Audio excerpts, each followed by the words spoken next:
আল্লাহ আমার রব, এই রবি আমার সব। দামে দামে তন মনে তারি অনুভব। তোমার দুনিয়াতে আমি যেদিকে তাকাই, অথই নিয়ামতে ডুবে আছি সবাই।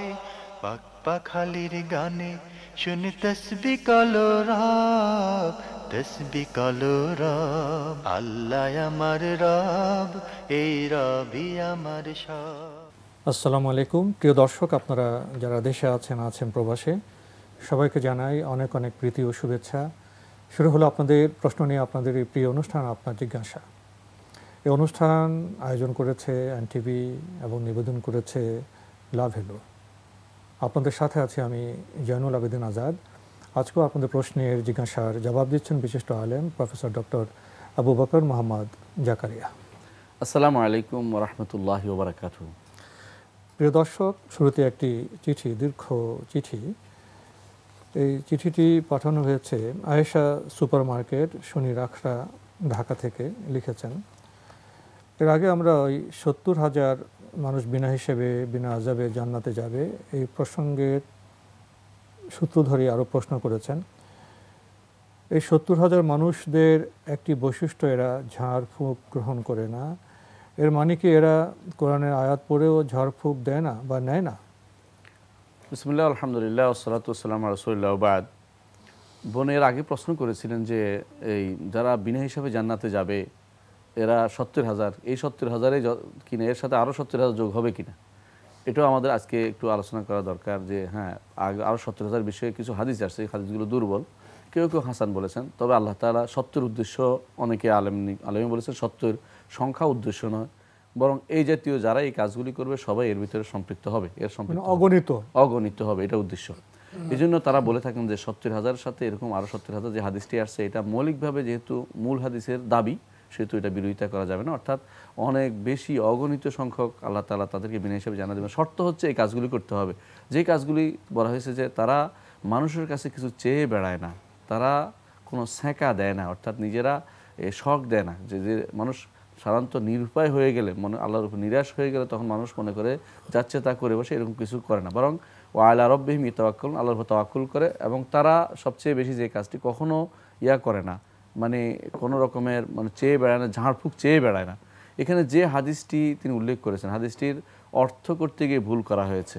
হাদিসটি হচ্ছে ওয়ালা ইয়াস্তারকুন, অর্থাৎ তারা ঝাড়ফুঁক চেয়ে বেড়ায় না, আমাকে ঝাড়ফুঁক দাও, আমাকে ঝাড়ফুঁক দাও, এটা না। আল্লাহর উপর নির্ভর করে, আল্লাহ নিজের উপর, আল্লাহর উপর যদি নির্ভর করে কেউ, নিজে যদি কেউ এগুলো দিয়ে নিজে ঝাড়ফুঁক করে, অথবা না চাইতে কেউ এসে তাকে ঝাড়ফুঁক করলো, এই কোনোটাই কিন্তু ৭০,০০০ অন্তর্ভুক্ত হতে নিষেধ করে না। দুটি জিনিস আমরা বললাম, সূক্ষ্ম পার্থক্য আছে। এটা চেয়ে বাড়ানো, ঝাড়ফুঁকের কাছে নিজেকে নিবেদন করা, আর কেউ এসে করলো, এতে কোনো নিষেধ নাই। এই জন্য রাসূলুল্লাহ সাল্লাল্লাহু আলাইহি ওয়াসাল্লাম নিজে অনেক সাহাবী করেছেন।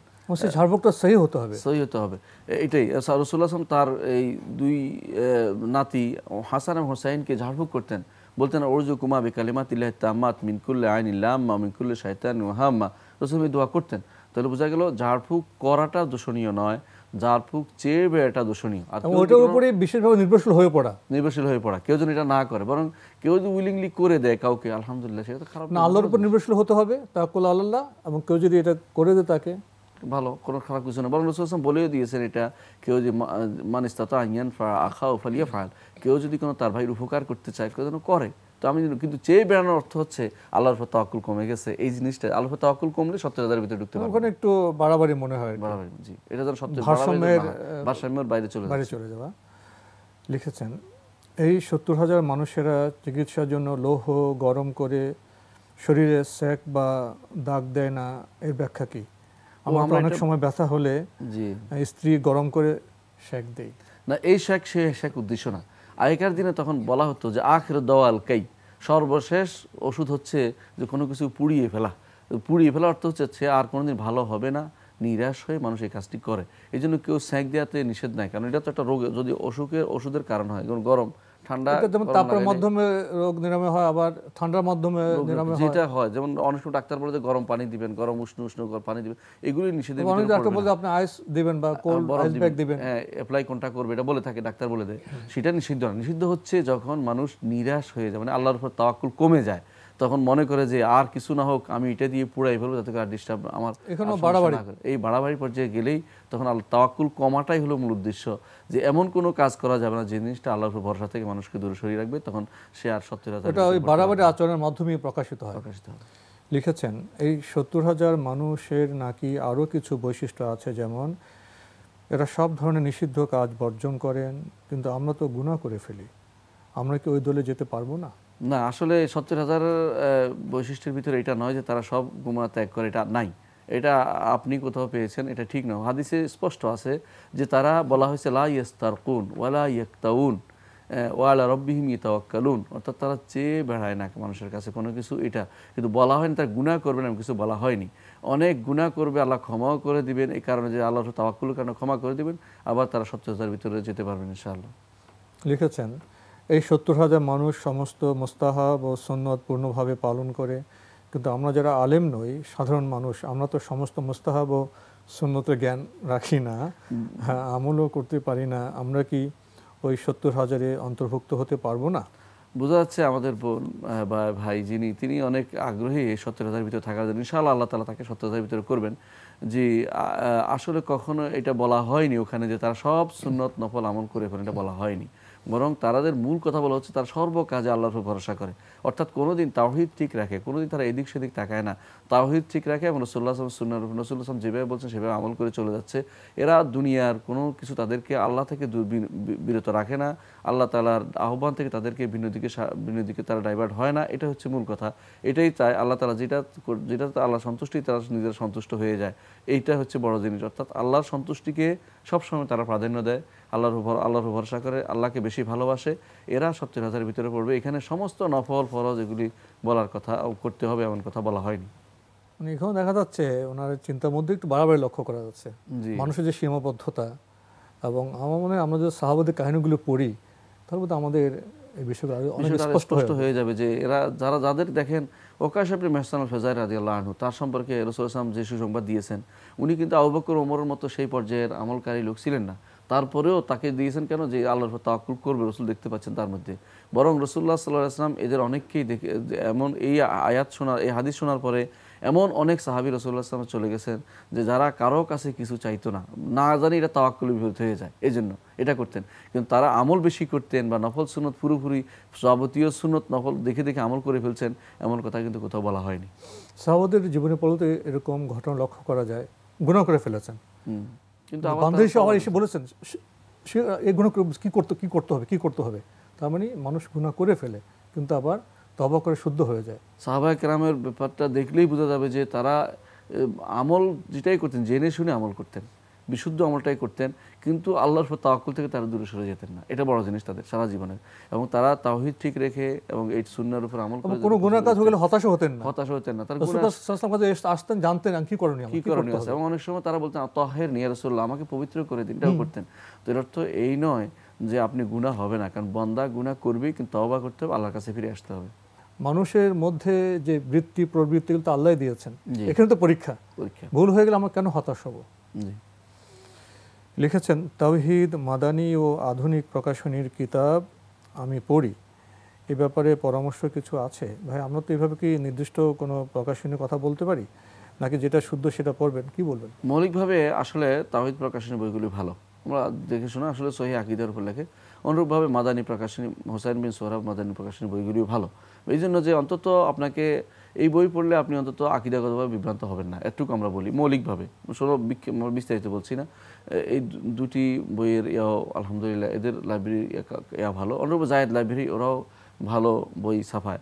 আপনি দেখবেন যে কোন বইটি কে অনুবাদ করেছে আর কারা অনুবাদ করছে। আপনাদের সবার জ্ঞাতার্থে বলছি, যদি আলহামদুলিল্লাহ মদিনা ইউনিভার্সিটির কোনো মানহাজের হয়, মদিনা যেহেতু দ্বীনের মার্কাজ হচ্ছে মদিনা, ছিল আগেও এখনও আছে, সেখান থেকে কোনো বই বের হয়েছে, সেটা অনুবাদ হয়েছে, আপনি নির্দ্বিধায় সেটা পড়তে পারবেন, আলহামদুলিল্লাহ কোনো সমস্যা নেই। সেই লাইব্রেরি যেটাই হোক বাংলাদেশে, এমনও আছে এখন অনেক সময় দূরে দূরে লাইব্রেরি হয়েছে ছোটো ছোটো, আলহামদুলিল্লাহ তারাও চেষ্টা করছে যাতে করে এই সহি মানহাজের বইগুলোকে মানুষের হাতে দিয়ে পৌঁছে দিতে পারেন। এবং দেখবেন পুরো এটা দেখবেন সবসময় যে এই বইটা কার লেখা এবং কে অনুবাদ করেছে এটা দেখে নেবেন। শুধু গতানৈতিক ধারায় ওই লাইব্রেরি হয়েছে বলেই আপনি গ্রহণ করে নেবেন এরকম না, অর্থাৎ বইটা দেখবেন যে কার। উনি যে 2-3টি প্রকাশনীর নাম উল্লেখ করেছেন, এই বাইরেও আর অনেক প্রকাশনী আছে, অনেক প্রকাশনী আছে, তো এগুলো ভালো শুদ্ধ হয়ে প্রকাশ করছেন, দেখে সচেতনভাবে নিতে হবে। আপনি তো অনেক চমৎকার প্রশ্ন করছেন, বিচিত্র প্রশ্ন করছেন। ইসলাম সম্পর্কে জানার আপনার এই যে প্রচেষ্টা, এটাকে আমরা ধন্যবাদ জানাই। আমাদের যারা দর্শক তারাও বোধহয় অনুপ্রাণিত হবেন যে ইসলাম যেটি পরিপূর্ণ জীবন বিধান, না হলে তো এত প্রশ্ন এত দিকের আসতে পারতো না। আপনি আরও লিখেছেন ফরজ সালাতের পর আয়াতুল কুরসি পড়লে মৃত্যু ব্যতীত অন্য কোনো বাধা নেই জান্নাতে যেতে। ফজিলত পেতে হলে কি শুধুমাত্র আয়াতুল কুরসি পড়লে হবে? সুন্দর কথা বলেছেন। দেখুন আয়াতুল কুরসি হাদিস, সহি হাদিস আছে, এটা অনেকে বলে থাকেন দুর্বল না, আসলে সহি বিশুদ্ধ হাদিস হচ্ছে এটা যে কেউ যদি কোনো প্রতি সালাতের পরে আয়াতুল কুরসি পড়ে মৃত্যু ব্যতীত তার জানা যাওয়ার কোনো বাধা থাকবে না। আয়াতুল কুরসি শুধু পড়লেই হবে না, অনেক মানুষ মুখস্থ পড়ে কিন্তু শিরিক করছে, অনেক মানুষ মুখস্থ পড়ে আল্লাহ আয়াতুল কুরসির যে বক্তব্য, আল্লাহর যে অনুধাবন করতে হবে, ওগুলো জানো না বোঝো না। সবচেয়ে বড় আয়াত হওয়ার কারণটা কি? কারণ হচ্ছে এইটা যেটা পুরোটাই আল্লাহর সিফাত বর্ণনা করা হয়েছে। আল্লাহর আসমা, আল্লাহর নামগুলি এবং সিফাতগুলি এবং আল্লাহ তাআলার মহত্বকে অবশ্যই সার্বভৌমত্বকে ধারণ করতে হবে। আপনি চিন্তা করে দেখুন, ওয়াসিআ কুরসিয়ুহুস সামাওয়াতি ওয়াল আরদ, আসমান জমিন সবই আল্লাহর কুরসির ভিতরে জায়গা হয়। সেখানে এতটুকু যদি একটা মানুষের ধারণা হয় যে কুরসি হচ্ছে সেটা আরশের সামনে ফেলে রাখার জায়গা, আর কুরসি যে কোনো কুরসি হচ্ছে আরশের সামনে, অর্থাৎ একটা বসার সামনে যা ফেলে রাখা জায়গা, সেটার ভিতরে যদি কোনো আসমান জমিন সব জায়গা হয়, এর অর্থ হচ্ছে কুরসি কত বড়, আল্লাহর কত বড় সৃষ্টি কুরসি, সেটা আপনি চিন্তা করে দেখুন। আর আরশ এর চেয়ে কত বড় বেশি। তাহলে এইটুকু যখন মানুষের অন্তরে আসবে তখন মানুষের অন্যায় থেকে দূরে থাকবে, মানুষের হালাল হারাম মেনে চলবে, কারোর উপর জুলুম করবে না, এবং সে চিন্তা করবে, একটা কাজ করার আগে শতবার চিন্তা করবে যে আল্লাহ তাআলা দেখছেন, তিনি হাই কাইয়ুম, তিনি সর্বসত্তার ধারক, তিনি জীবিত চিরঞ্জীব, তিনি, আমি তার কথা বলছি, তার সামনে আছি, তার বান্দা আমি, সুতরাং আমি অন্যায় না করি। এই জন্য বলা হচ্ছে যে ব্যক্তি এটা পড়বে অর্থাৎ অনুধাবন করবে। আরবরা পড়লেই বুঝতে পারে, আমরা অনারবরা অনেক সময় পড়েই বুঝতে পারি না। এই জন্য আমাদেরকে এর অর্থটা বুঝতে হবে। আপনি islamhouse.com পাবেন যে আয়াতুল কুরসির ব্যাখ্যা, এর উপরে বই লেখা আলহামদুলিল্লাহ দেওয়া হয়েছে, সেটা পড়বেন, পড়ে বুঝতে পারবেন যে আয়াতুল কুরসি আসলে কি চায়, আমাদের চাহিদা কি, যদি বলতে পারে বুঝতে পারেন তাহলে আলহামদুলিল্লাহ আপনি ইনশাআল্লাহ যারাই এটা বুঝতে পারে আমল করবে তারাই বিনা হিসাবে মানে মৃত্যুর পরেই তারা জান্নাতে যাওয়ার সুযোগ পাবে। আমরা যে চিঠিটি পড়ছিলাম, আয়েশা সুপার মার্কেট, শনি রাখরা, ঢাকা থেকে এই চিঠিটি পাঠানো হয়েছে। অনেক চিঠি, বৈচিত্র্যমণ্ডিত চিঠি লিখেছেন। 3 জুমার সালাত না পড়লে কি তালাক হয়ে যাবে? আশ্চর্যজনকের এটা প্রশ্ন। সাধারণত তালাক হয়ে যাওয়ার জন্য এটা শর্তটা, এই কথা তো কেউ বলেনি কোনোদিন, বলেছে গ্রামে অনেক প্রচলিত আছে। এটা আশ্চর্যজনক একটা প্রশ্ন।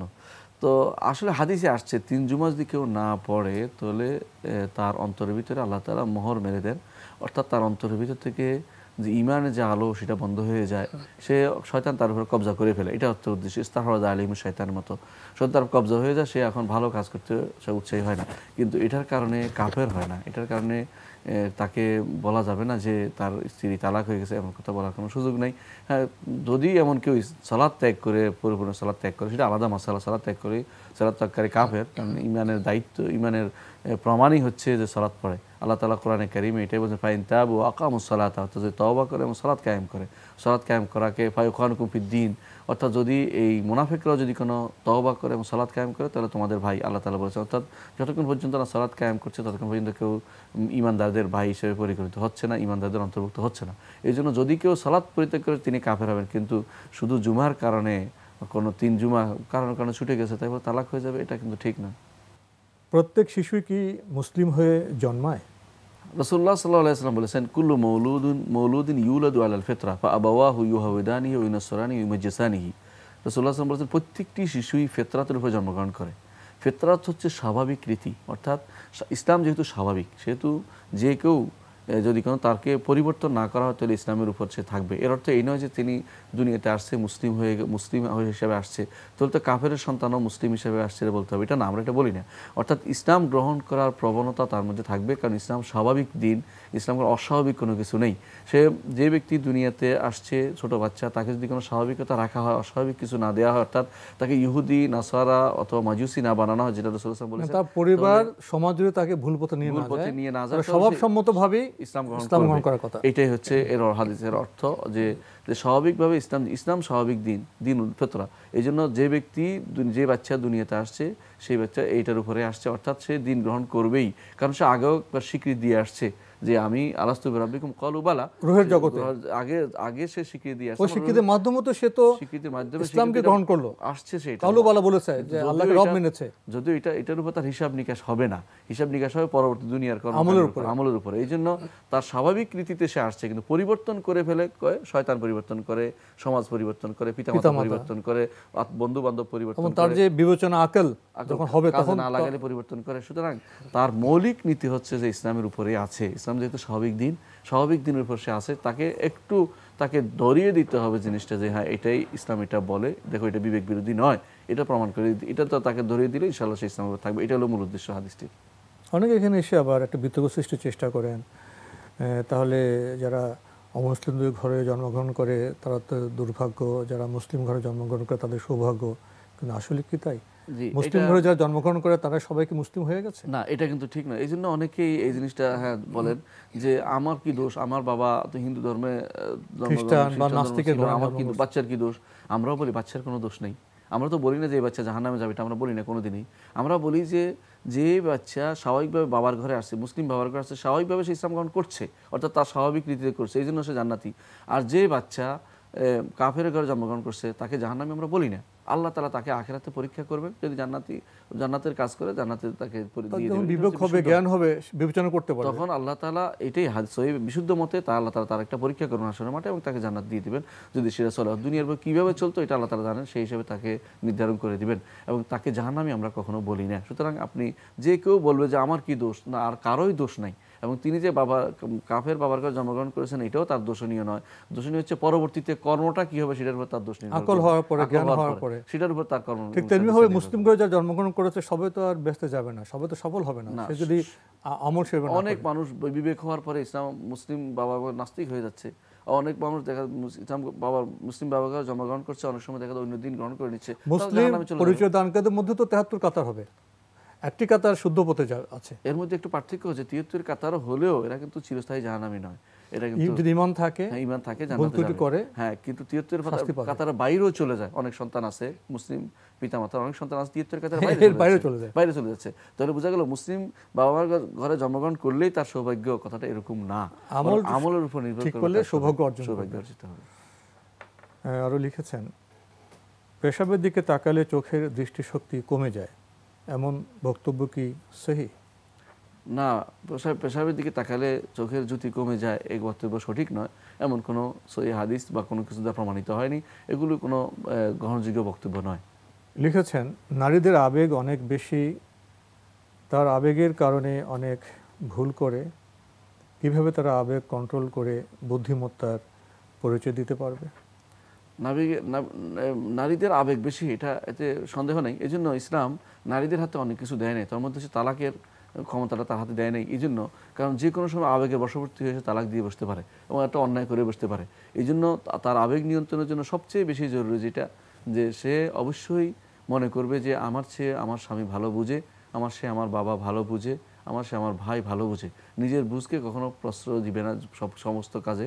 হ্যাঁ, আরেকটি জিনিস হচ্ছে বেশি বেশি করে উম্মতের পূর্বসূরি যে সমস্ত ভালো নারীরা ছিলেন, যেমন আয়েশা রাদিয়াল্লাহু আনহা, খাদিজা রাদিয়াল্লাহু আনহা, ফাতেমা রাদিয়াল্লাহু আনহা, এদের জীবনী পড়বেন এবং তারা কিভাবে তাদের মতের বিরুদ্ধে কোরআন এবং সুন্নাহকে প্রাধান্য দিয়েছেন সেই জিনিসগুলি পড়বে।